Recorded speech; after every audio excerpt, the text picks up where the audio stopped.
Assalamualaikum warahmatullahi wabarakatuh, selamat pagi dan salam sejahtera untuk kita semua. Hari ini kita akan mempelajari konsep debit dan kredit dalam akuntansi.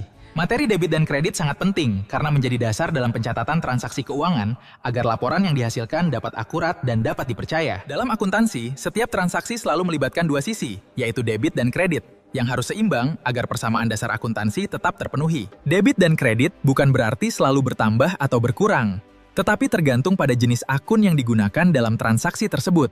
Secara sederhana, debit adalah sisi kiri dalam pencatatan akuntansi, sedangkan kredit adalah sisi kanan dalam setiap pencatatan transaksi keuangan. Untuk memahami lebih jelas, kita perlu mengetahui jenis-jenis akun, seperti aset, kewajiban, modal, pendapatan, dan beban dalam akuntansi. Akun aset seperti kas dan perlengkapan akan bertambah jika dicatat di debit, dan berkurang jika dicatat di kredit. Sebaliknya, akun kewajiban dan modal akan bertambah jika dicatat di kredit dan berkurang jika dicatat di sisi debit. Akun pendapatan bertambah di sisi kredit, sedangkan akun beban bertambah di sisi debit dalam pencatatan transaksi akuntansi.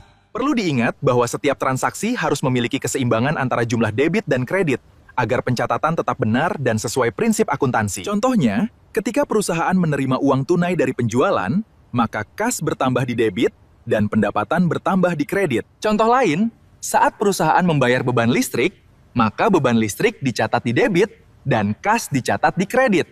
Dengan memahami aturan debit dan kredit, kita dapat mencatat transaksi dengan lebih tepat dan menghindari kesalahan dalam laporan keuangan.